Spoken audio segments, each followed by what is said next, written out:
Hello, I'm Jim Ryan of the U.S. Equal Employment Opportunity Commission. On our 60th anniversary, we're interviewing some of the longest-serving EEOC employees.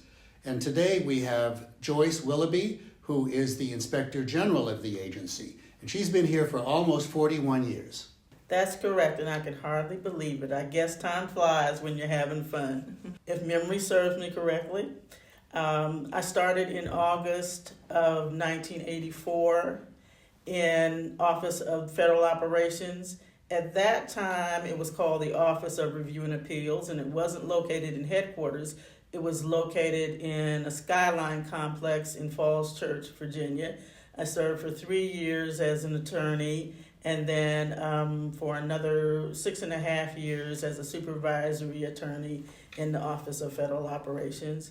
And then in April of 1993, I moved to the Office of Inspector General, served as counsel for about the next 20 years, served as acting deputy for 13 years, and have been the Inspector General since March of 2023.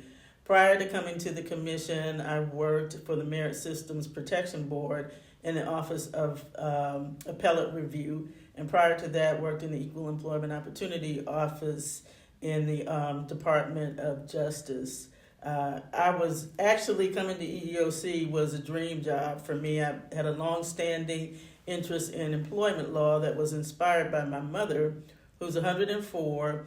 And when Title VII was enacted, she was a personnel officer with the United States Marine Corps, and she did that for about another 15 years. And I can remember many times people walking up to her on the street, and even when I went to college as a freshman in Michigan, someone walked up to her and said, you helped me so much when I was in the Marine Corps, and it really meant so much to me and has been impactful in my career. And even a couple of years ago, as I said, she's 104. Wow. Somebody walked up to her, and they were in their 80s at that time, and said, hey, Mrs. Willoughby, do you remember me? You helped me when I was working for the Marine Corps. And so that really inspired me to want to go into this area of the law.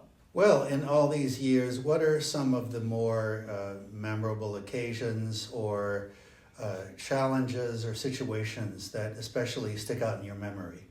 Well, having been in the Office of Inspector General for 30 plus years, a lot of the memorable moments, as they say, if I tell you, I'd have to kill you. Some of the other instances since I've been in the Office of Inspector General that I can talk about a little bit are instances. We have a hotline, and so we take calls from members of the public who are in some way dissatisfied with something that has happened with the commission. And I've had a number of instances where, depending on your perspective, I either answered the phone at the right time or the wrong time. But people who really were distraught, and really most of them had been unemployed and lost their homes and lost a great deal since their period of unemployment. And so there have been a number of those instances where I've had multiple conversations with people. And of course, particularly since in the Office of Inspector General, we have no involvement in the merits of cases and can't influence that. But what we can do is refer people, or in some instances, it was just encouraging people and giving them a hope. There were a couple of instances where people who called me were on the verge of committing suicide. And I remember one gentleman, and I actually was on leave that day, but for some reason, checked my messages, and he left his name, and I'd been talking to him for several months, trying to convince him that don't give up hope, and you're going to get some help some way. And I happened to answer the message, and he left his number. So I was at home. I used my personal phone and called him long distance and talked to him for an hour or so, convincing him that his life was still worthy and he shouldn't commit suicide. And I didn't hear from him from a couple of months, but a couple of months later he did call me and thank me. for my help, and that's occurred several times, and so those are some of the most rewarding aspects, just being able to give people hope when they were down and feeling that they had none. Wow, then you really have literally saved people's lives, haven't you? Well, I don't know about that, but just giving them a chance to have another perspective, to realize that their lives did have value. Of course. I can relate to that because among the many jobs I've had here, one of them was answering calls like that, and I had similar experiences. So I found that if you ever are tempted to get detached from why you're doing this and why it's important, it really keeps you focused when you talk to people in such distress, doesn't it? It definitely does. I've found that the people here are not just here because they needed a job or wanted to work in a particular area, but really have a commitment, an unwavering commitment to the work of this commission.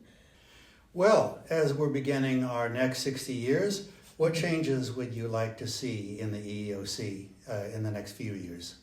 I guess if there is some way, and probably through education and outreach, that we could be able to enhance people's understanding of what we do and what they can expect from us.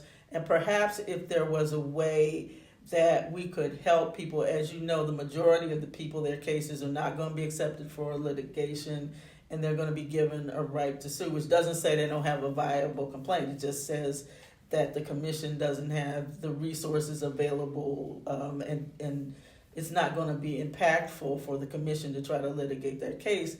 But perhaps if we could explore ways that we can provide some sort of assistance to people who find themselves in that situation, in terms of educating them perhaps as to how they should approach their cases if they want to pursue them in court, or what other avenues may be open to them in terms of rectifying their situation if they're unemployed or what have you. So I guess just enhancing the education and outreach so that the public is more informed and does understand that the employees here are doing a good job and doing the best for them that they can. Well, is there anything you'd like to add that I might have missed or not touched on? I can't believe that I've been here almost 41 years. You know, I was a child prodigy. I came here after completing kindergarten. That's my story, and I'm sticking to it, and I'm looking forward to the next 60 years. Well, thank you so much for coming today. And thank you all for watching. I'm Jim Ryan for the EEOC. Please follow us on www.eeoc.gov.